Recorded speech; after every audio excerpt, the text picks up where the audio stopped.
প্রিয় ছাত্রছাত্রী, তোমাদের জন্য আজকে আমি আবার একটা লং ভিডিও নিয়ে চলে এলাম। অবশ্যই শেষ পর্যন্ত দেখো, তোমাদের অনেক উপকার হবে। আর যারা আমার শুধুমাত্র ফেসবুক ফ্রেন্ড রয়েছে, হয়তো তোমাদের কাজে লাগবে না, কিন্তু তোমরা যদি বিভিন্ন গ্রুপে বা বিভিন্ন জায়গায় শেয়ার করে দাও, কোনো না কোনো ছাত্রের উপকার হতে পারে। আমার একটি ইউটিউব চ্যানেল রয়েছে, ভূগোল ও পৃথিবী ব্র্যাকেটে জিওগ্রাফি অ্যান্ড ইন্ডিয়া। ওটার ক্ষেত্রে প্রতিনিয়ত আমি ভূগোলের বিষয়গুলো দিই, কিন্তু কানেক্টিভিটি হিসাবেও আমি ফেসবুকেও মাঝে মাঝে আমার এই পড়ার ভিডিওগুলো দিই। অবশ্যই তোমাদের কাজে লাগবে। চলো, আজকে যেটা আমি তোমাদেরকে দিব, আগস্ট মাসের প্রথম সপ্তাহে তোমাদের সেকেন্ড ইউনিট টেস্ট বা সেকেন্ড ইভ্যালুয়েশন শুরু হবে। তাতে সম্ভাব্য 2 মার্কের প্রশ্ন, কি কি প্রশ্নগুলো করলে আসবে এবং ওর উত্তরগুলো আমি আলোচনা করব। তাই একটু বড় হবে, তোমরা চেষ্টা করবে প্রশ্নের সাথে সাথে উত্তরগুলো একটু জেনে নেওয়া, বুঝে নেওয়া। চলো, বলছে আগস্ট মাসের প্রথম সপ্তাহে পরীক্ষা, দশম শ্রেণী সেকেন্ড ইভ্যালুয়েশন টেস্ট ক্লাস 10, দ্বিতীয় পর্যায়ক্রমিক মূল্যায়নের সম্ভাব্য 2 মার্কের প্রশ্ন উত্তর আলোচনা। আমার যেটা বলছিলাম, আমার চ্যানেলটা রয়েছে ইউটিউব চ্যানেল ভূগোল ও পৃথিবী জিওগ্রাফি অ্যান্ড ওয়ার্ল্ড। এবার বেশ 21টা প্রশ্ন দিয়েছেন, বেশ 21টা প্রশ্ন। সেই 21টা প্রশ্নে করলে আমি আশা করি তোমাদের সেকেন্ড ইউনিট টেস্টে বায়ুমণ্ডল থেকে 2 মার্কের একটা আসবে, বায়ুমণ্ডল থেকে একটা আসবে, ভারতের অর্থনৈতিক ভূগোল থেকে আসবে 2টো, মোট 8 মার্ক।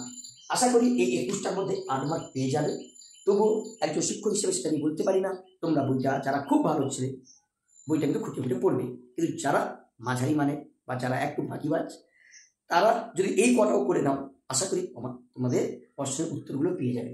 চলো, প্রথম প্রশ্ন ছিল অ্যালবেডো। অ্যালবেডো কি? আমরা প্রত্যেকেই জানি আমাদের সূর্য থেকে তাপটা পৃথিবীতে আসে, ঠিক আছে, এবং পৃথিবীতে আসার পরে ভূপৃষ্ঠ বা ভূপৃষ্ঠ সংলগ্ন বায়ুকে উত্তপ্ত করার পরে আস্তে আস্তে পরিচলন, পরিবহন, বিকিরণ, প্রত্যক্ষ তাপ শোষণ, অ্যাডভেকশন পদ্ধতিতে উপরে বায়ুমণ্ডল উত্তপ্ত করে। কিন্তু দেখা যায় কি, সূর্য থেকে আগত 200 কোটি ভাগের 1 ভাগ তাপকে যদি আমরা 100% ধরি, তাহলে তার মধ্যে 34 ভাগ, কোনো কোনো বইতে 35% দেয়, আমাদের ভূপৃষ্ঠ বা বায়ুমণ্ডল উত্তপ্ত না করে সরাসরি মহাশূন্যে পালিয়ে যায়।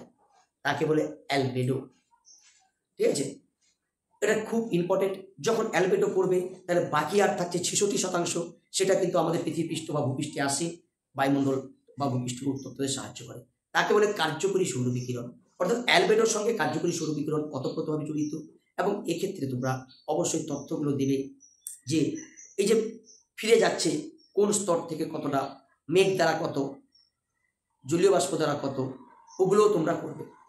যাই হোক, দ্বিতীয় প্রশ্নে চলে আসি। হিমোপ্রাচীর। হিমোপ্রাচীর কি? এটা তোমাদের বায়ুমণ্ডল অধ্যায় রয়েছে, খুব ইম্পর্টেন্ট। না, সমুদ্রের যে অংশে উষ্ণ ও শীতল জলরাশি এসে মিলিত হয়, সেই মিলিত অঞ্চলটাকে বলে হিমোপ্রাচীর, ঠিক আছে। যেমন আমাদের উষ্ণ উপসাগরীয় স্রোত এবং শীতল ল্যাব্রাডার স্রোত কিন্তু আটলান্টিক মহাসাগরে, এবং ওই জায়গাটায় দুটো আলাদা স্রোত কিন্তু স্পষ্টভাবে আমরা বুঝতে পারি, ঠিক আছে। যাই হোক, যেটা আমি বললাম হিমোপ্রাচীর হচ্ছে। এরপরে চলে আসি অনুসারী শিল্প। ভারতের অর্থনৈতিক ভূগোল থেকে কোনো একটি বড় বা প্রধান শিল্পকে কেন্দ্র করে বা কোনো একটা বৃহৎ শিল্পের উৎপন্ন শিল্পজাত দ্রব্যের উপর নির্ভর করে যখন অনেক ছোট ছোট শিল্প গড়ে ওঠে, তাকে বলে অনুসারী শিল্প। সাপোজ আমাদের হলদিয়াতে রয়েছে পেট্রোরাসায়নিক শিল্প। পেট্রোরাসায়নিক শিল্প হচ্ছে একটা বৃহৎ শিল্প। সে পেট্রোরাসায়নিক শিল্পের উৎপন্ন বিভিন্ন শিল্পজাত দ্রব্য বা উপজাত দ্রব্য, ন্যাপথা, প্রোপেলিন, ইথিলিন, এদের উপর নির্ভর করে সার তৈরির কারখানা, প্লাস্টিক তৈরির কারখানা, রং তৈরির কারখানা, ইলেকট্রনিক্স তৈরির কারখানা, হাজারো শিল্প কারখানা, ব্যাটারি তৈরির কারখানা, প্রচুর কারখানা রয়েছে। এই ছোট ছোট শিল্পগুলো হচ্ছে অনুসারী শিল্প বা ডাউন স্ট্রিম ইন্ডাস্ট্রি, ঠিক আছে, খুব ইম্পর্টেন্ট। সেই সাথে সাথে যখন অনুসারী শিল্পগুলো, শিল্প থেকে আরও রয়েছে, এখানে বলে দিই অস্থানু শিল্প রয়েছে 11 নম্বরে। অস্থানু শিল্প, যে সমস্ত শিল্পে বিশুদ্ধ শ্রেণীর কাঁচামাল ব্যবহার করা হয়, সেই সমস্ত শিল্পগুলি যে কোনো জায়গায় গড়ে উঠতে পারে। সেটা বাজারে গড়ে উঠতে পারে, কাঁচামাল উৎপাদিত অঞ্চলে গড়ে উঠতে পারে, বা এর দুইয়ের মধ্যে গড়ে উঠতে পারে। তাদের বলে অস্থানু শিল্প বা শেকড় আলগা শিল্প। যেমন পেট্রোরাসায়নিক শিল্প আর বর্তমানে আমাদের তথ্য প্রযুক্তি শিল্প। তাহলে এখানে প্রশ্ন চলে এলো কাঁচামাল কি? তার কাঁচামাল নিয়ে আমার প্রশ্ন আছে। তার বিশুদ্ধ শ্রেণী কাঁচামাল, শিল্পজাত দ্রব্য উৎপাদন করার জন্য যে সমস্ত জিনিস লাগে। উদাহরণ হিসেবে বলি, ধরো বস্ত্র বয়ন শিল্প বা কার্পাস বয়ন শিল্প গড়ে তুলবো, তার কাঁচামাল কি? তুলা। লৌহ ইস্পাত শিল্প গড়ে তুলবো, তার কাঁচামাল কি? আকরিক লোহা, চুনাপাথর, ডলোমাইট, ম্যাঙ্গানিজ, কয়লা।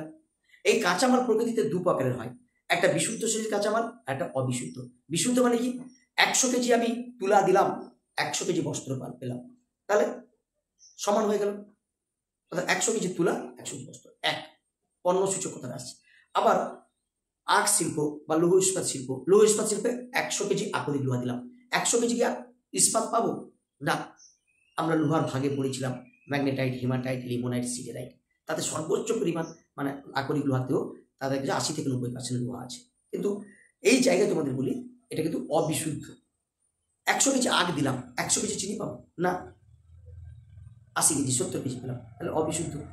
বিশুদ্ধ মানে কি, যতটা দিব ততটা পেতে পাবো। তাহলে এই জায়গায় যখন বিশুদ্ধ শ্রেণীর কাঁচামাল করবে, অবিশুদ্ধটাও করে নেবে। এখানে আমি বেস্ট 21 দিয়েছি, কেন না তোমরা এগুলো করলে তোমরা কিন্তু অনেকটা এগিয়ে যাবে, অর্থাৎ 8টা মার্ক তোমাদের কাছে খুব ভালোভাবে কিন্তু হয়ে যাবে।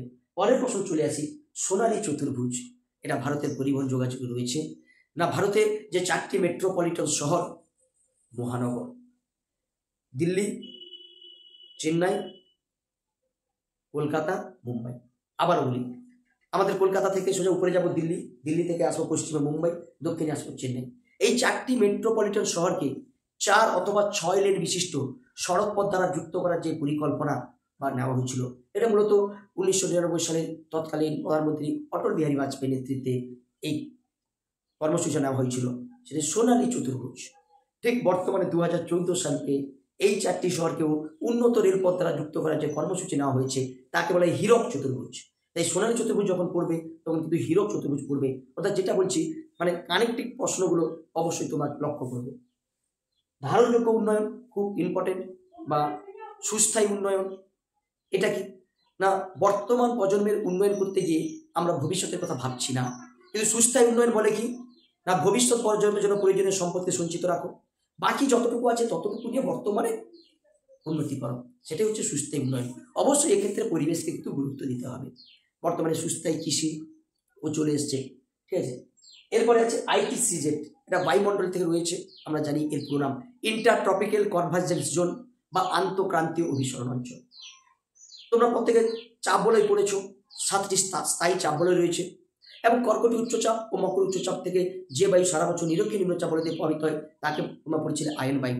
এই আয়ন বায়ু উত্তর গোলার্ধে ডান দিকে মেঘে উত্তর পূর্ব আয়ন বায়ু ও দক্ষিণ গোলার্ধে বাম দিকে মেঘে দক্ষিণ পূর্ব আয়ন বায়ু রূপে প্রভাবিত হয়ে নিরক্ষরেখার কাছে এসে 0 থেকে 5 ডিগ্রি অক্ষরেখার মধ্যে মিলিত হওয়ার চেষ্টা করে।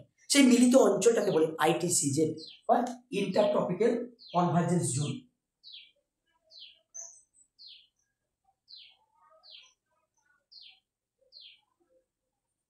ইন্টার ট্রপিক্যাল কনভার্জেন্স জোনস আমি পরিচিত। এই জায়গায় যখন তুমি পড়ছো তাহলে ডোল ড্রামটাও জেনে রাখবে। তারা কিন্তু দুটো বাইচে এসে মিলিত হওয়ার চেষ্টা করলো, কিন্তু মিলিত হতে পারে না। কেন কি না, নিরক্ষ অঞ্চলে সূর্য সারা বছর লম্বা বিকিরণ দেয়, নিরক্ষ অঞ্চলে পৃথিবীর আবর্তগতি বেশি, তাই কি হয় এইভাবে দুটো বায়ু কিন্তু উপরে উঠে যায়। আবার শীতল ভারী হয়ে কাঁপতে অঞ্চল নামে, তাই দেখা যায় 0 থেকে 5 ডিগ্রি অক্ষরেখার মধ্যে কোনোভাবে বায়ু প্রভাবিত হয় না, শান্তভাবে বিরাজ করে, যাকে নিরক্ষীয় শান্ত বলয় বা ডোল ড্রাম বলা হয়।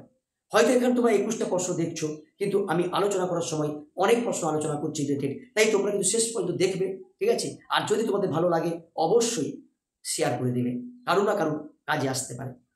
নেক্সট প্রশ্ন, খারিফ শস্য, রবি শস্য, আর এখানে ছিল জায়িদ শস্য, একসঙ্গে 3টা বলে দিই।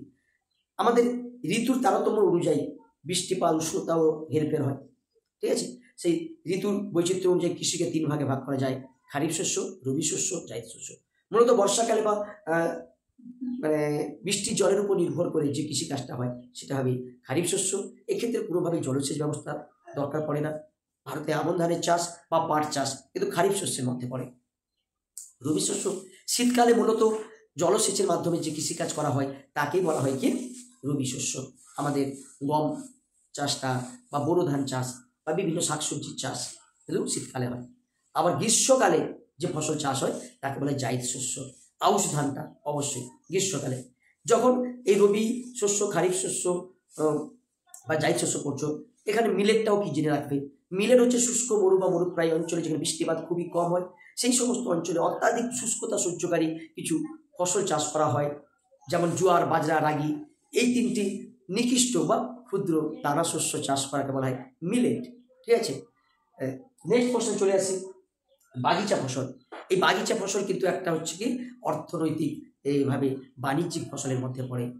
বৃহদায়তন বাগানে যে কৃষি ব্যবস্থায় একটি মাত্র শস্য যার আন্তর্জাতিক বাজারে ব্যাপক চাহিদা রয়েছে সেরকম একটা ফসল চাষ করা হয় একেবারে আধুনিক পদ্ধতিতে, তারপরে বাগিচা ফসল, যেমন চা কফি এগুলো হচ্ছে বাগিচা ফসল। এরপরে জনবিস্ফোরণ। জনবিস্ফোরণ কি, মানে কোনো একটা অঞ্চলে হঠাৎ করে জনসংখ্যা যদি অস্বাভাবিক হারে বাড়ে, তার প্রশ্ন কেন অস্বাভাবিক বাড়বে? যদি জন্মহার বৃদ্ধি পায়, অপরদিকে যদি মৃত্যু হার কম হয়, তখন কিন্তু জনসংখ্যা বাড়বে। ভারতে এই 1961 থেকে 1981 সাল পর্যন্ত জনবিস্ফোরণ হয়েছিল। এই জনবিস্ফোরণ নিয়ে অনেক ভিডিও আমার দেওয়া আছে, তোমরা পারলে ওগুলো দেখে নেবে। নেক্সট, শৈবাল সাগর। আটলান্টিক মহাসাগর বা প্রশান্ত মহাসাগরে আমরা জানি একটা সমুদ্রে বা সাগর মহাসাগরের স্রোত বয়ে যায়, সমুদ্র স্রোত। সমুদ্র স্রোত দুপ্রকার, উষ্ণ স্রোত, শীতল স্রোত।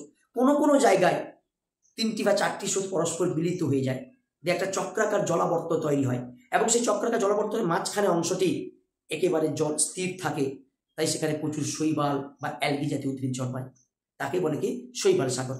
আটলান্টিক মহাসাগরে আমরা এটা কিন্তু দেখতে পাই। নেক্সট প্রশ্ন চলে আসছে, বৈপরীত্য উত্তাপ। বৈপরীত্য উত্তাপ কি না, আমরা ভূপৃষ্ঠ থেকে উপরে উঠলে তাপমাত্রা বাড়ে না কমে? হ্যাঁ, তোমরা এই জানো, প্রত্যেকেই জানো তাপমাত্রা কমে প্রতি 1 কিলোমিটার উচ্চতায় 6.4 ডিগ্রি সেন্টিগ্রেড। কত? 6.4 ডিগ্রি সেন্টিগ্রেড। কিন্তু কোনো কোনো সময় ভূপৃষ্ঠ থেকে আমরা উপরে উঠলে তাপমাত্রা কমার বদলে বেড়ে যায়। কেন? একে বলে বৈপরীত্য উত্তাপ। কেন? আমি একটা পার্বত্য অঞ্চলের কথা বলি। পার্বত্য অঞ্চলে উপত্যকায় কি হয়? পার্বত্য উপত্যকায় উপরের বায়ু, উপত্যকার উপরের অংশে বায়ু দ্রুত তাপ বিকিরণ করে শীতল হয়ে পড়ে। অপরদিকে কিন্তু উপত্যকার নিচের অংশের বায়ু কিন্তু সেভাবে উত্তপ্ত হতে, মানে তাপ বিকিরণ করে শীতল হতে পারে না। তাহলে দেখা যায় কি, উপরের বায়ুটা শীতল ভারী, নিচের বায়ুটা উষ্ণ হালকা। তখন পর্বতে ঢাল বেশি, শীতল বাতাস আস্তে আস্তে নিচে নামে, যাকে বলে ক্যাটাবেটিক বায়ু। আবার নিচের উষ্ণ বায়ু তখন ঢাল দিয়ে উপর দিয়ে উঠে যায়, তাকে বলে অ্যাটাবেটিক বায়ু। ওই অবস্থায় দেখো, নিচে শীতল বায়ু আর উপরে উষ্ণ বায়ু, তো ভূপৃষ্ঠের উপরে উঠলে তাপমাত্রা কমার বদলে কিন্তু বাড়ছে। এটাই হচ্ছে বৈপরীত্য উত্তাপ। ঠিক আছে, নেক্সট প্রশ্ন চলে যাই, জনঘনত্ব। জনঘনত্ব কাকে বলে না, কোনো একটা নির্দিষ্ট অঞ্চলে প্রতি বর্গ কিমিতে যতজন মানুষ বসবাস করে তাকে বলে জনঘনত্ব। সহজ করে আরো বললে, কোনো অঞ্চলে মোট জনসংখ্যা ও মোট জমির অনুপাতকে বলা হয় জনঘনত্ব। ভারতের 2011 সালের আদমশুমারি অনুযায়ী ভারতের জনঘনত্ব হচ্ছে কত? 382 জন। কিন্তু এই জনঘনত্ব ভারতের সব জায়গায় সমান নয়। 3টা খুবই গুরুত্বপূর্ণ প্রশ্ন বলি। ভারতের সবচেয়ে জনঘনত্বপূর্ণ রাজ্য হচ্ছে বিহার, প্রতি বর্গ কিমিতে 1102 জন। দ্বিতীয় হচ্ছে আমাদের পশ্চিমবঙ্গ, 1029 জন প্রতি বর্গ কিমিতে। কিন্তু আর সবচেয়ে কম জনঘনত্ব আমাদের অরুণাচল প্রদেশে, মাত্র প্রতি বর্গ কিমিতে 17 জন। তাহলে এই জনবন্টনে তারতম্যের কারণ, ওটা কিন্তু লং প্রশ্ন, 5 মার্কের জন্য খুব ইম্পর্টেন্ট। ঠিক আছে, নেক্সট প্রশ্ন চলে আসি, সিজিগি বলছে, তোমরা জোয়ার ভাটা বাড়িমণ্ডল থেকে এটা রয়েছে জানো। চন্দ্র সূর্য পৃথিবী যখন একই সরলরেখায় অবস্থান করে তখন পৃথিবীর উপর চন্দ্র সূর্যের মিলিত আকর্ষণ বলটা থাকে বলে জোয়ারের বেগটা বেশি থাকে। মূলত দুটো তিথিতে হয়, অমাবস্যা ও পূর্ণিমা তিথিতে, তখন চন্দ্র পৃথিবীর একই সরলরেখায় অবস্থান করে। ঠিক আছে, এই পৃথিবীর মানে আমাদের চন্দ্র সূর্য পৃথিবী একই সরলরেখায় অবস্থান করে বলে সিজিগি। এই সিজিগি করার সময় জোয়ারের বেগটা অনেকটা বেশি হয়। একে আবার দুটি ভাগে ভাগ করা হয়, একটা সংযোগ আর প্রতিযোগ। ঠিক আছে, সংযোগটা হয় অমাবস্যা তিথিতে, প্রতিযোগটা হয় পূর্ণিমা তিথিতে। ঠিক আছে, এই যে অমাবস্যা তিথিতে জোয়ারের বেগ বেশি, পূর্ণিমা তিথিতে জোয়ারের বেগ কম, কেন? আর এটা খুব ইম্পর্টেন্ট না। অমাবস্যা তিথিতে কি হয়, পৃথিবী তার একই দিকে চাঁদ সূর্য থাকে, মিলিত আকর্ষণ হয়। আর পূর্ণিমা তিথিতে পৃথিবী থাকে মাঝখানে, এক পাশে চাঁদ অপর পাশে সূর্য, তাই আকর্ষণ বলটা ভাগ হয়ে যায়। তাই পূর্ণিমা তিথি অপেক্ষা অমাবস্যা তিথিতে জোয়ারের প্রাবল্যটা বেশি হয়। এরপর দেখো এই কটা আছে, হ্যাঁ একটু বড় হলো, উত্তরগুলো তোমরা প্রশ্নগুলো পেয়ে গেছো, তোমাদের কাছে অনেক রেফারেন্স বই রয়েছে, ওগুলো থেকে দেখবে। তবু আমি আমার মতন করে তোমাদেরকে বোঝানোর চেষ্টা করলাম সহজ সরলভাবে, যাতে তোমাদের মনে কিছু না কিছুটা মনে থাকে। ইনসোলেশন কি? সূর্য থেকে যে তাপটা আসে, সূর্যের বহির্পৃষ্ঠের তাপমাত্রা কত? 6000 ডিগ্রি সেন্টিগ্রেড। তার মাত্র 200 কোটি ভাগের 1 ভাগ তাপ আমাদের পৃথিবীতে আসে। এই সূর্য থেকে যে তাপটা আমাদের পৃথিবীতে আসে তাকে বলে ইনসোলেশন বা আগত সৌরকিরণ। পণ্যসূচক কি? এই যে বলেছিলাম না, কাঁচামাল, না কোনো শিল্পে নিয়োজিত কাঁচামালের পরিমাণ ও ওই শিল্পে উৎপন্ন শিল্পজাত দ্রব্যের অনুপাতকে বলে পণ্যসূচক। পণ্যসূচক 1 বা 1-এর কম হলে কাঁচামাল বিশুদ্ধ শ্রেণীর হয়, পণ্যসূচক 1-এর বেশি হলে অবিশুদ্ধ শ্রেণীর কাঁচামাল হয়। ভরা কটাল, ভরা কটাল মানে মূলত পূর্ণিমা অমাবস্যা তিথিতে যখন চন্দ্র সূর্য পৃথিবী একই সরেখায় থাকে তখন জোয়ারের বেগটা বেশি হয়, তখন তাকে বলে ভরা কটাল। আর মরা কটাল কৃষ্ণ শুক্লপক্ষের অষ্টমী তিথিতে পৃথিবী চন্দ্র সূর্য যখন সমকোণে অবস্থান করে তখন জোয়ারের বেগটা কম থাকে, তাকে বলে মরা কটাল। বানডাকা, বানডাকাটা কি? মূলত এই ভরা কটালের সময় বর্ষাকালে যখন নদী দিয়ে প্রচুর জল মোহনায় আসে, আর মোহনাগুলো যদি একটু চওড়া ফানেল বা খাঁড়ি আকৃতির হয়, তখন কি ভরা কটালের সময় সমুদ্রের জোয়ার বেশি, জোয়ারের জলটা মোহনাদের নদীতে প্রবেশ করতে চাইবে। আবার বৃষ্টির ফলে সমুদ্রের জলটা কিন্তু নদীর জলটা সমুদ্রের দিকে যাবে, তখন কি হবে, মোহনা অঞ্চলে একটা প্রাপ্তবয়স্ক দুটি ষাঁড় যেমন যুদ্ধ করে না, সেই রকমই যুদ্ধের মতো গর্জন শোনা যাবে। একে বলে সারাসারি বান বা বানডাকা। আমাদের হুগলি নদীর মোহনায় কিন্তু বানডাকা দেখা যায়। আপেক্ষিক আর্দ্রতা, আর্দ্রতা মানে বায়ুতে জলীয় বাষ্প কত আছে, ঠিক আছে, ঠিক আছে। একটা নির্দিষ্ট উষ্ণতা নির্দিষ্ট আয়তনের বায়ুতে যে পরিমাণ জলীয় বাষ্প আছে, একটি নির্দিষ্ট উষ্ণতায় নির্দিষ্ট আয়তনের বায়ুতে যে পরিমাণ জলীয় বাষ্প উপস্থিত, ওই উষ্ণতায় ওই বায়ুকে সম্পৃক্ত করতে যে বায়ু জলীয় বাষ্প লাগবে তাদের অনুপাতকে শতকরা হারে প্রকাশ করা হলে তাকে বলে আপেক্ষিক আর্দ্রতা। এই আপেক্ষিক আর্দ্রতা শতকরা হারে প্রকাশ করা হয়।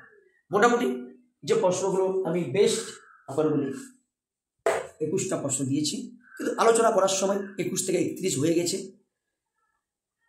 ভালো রেজাল্ট করতে হলে কিন্তু তোমাকে সবটা পড়তে হবে। তবুও যারা মোটামুটি একটু ফাঁকিবাজ, পড়ার প্রতি অনীহা কম, মোবাইল ঘাঁটো বেশি, যদি তোমাদের সামনে এই ভিডিওটা থাকে দেখে নাও, কাজে লাগবে। আর শেষে বলে যাই,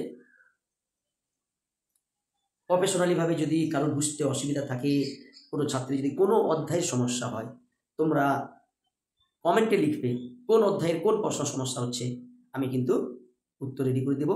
কিন্তু ভূগোলের বিষয়গুলো বেশিরভাগ পাবে আমার ইউটিউব চ্যানেল ভূগোল ও পৃথিবী, ওটাতে সবাই কিন্তু সাবস্ক্রাইব করে পাশে থেকো এবং অল নোটিফিকেশান অন করে দেবে পরবর্তীকালে নেক্সট ভিডিও নিয়ে আসার জন্য।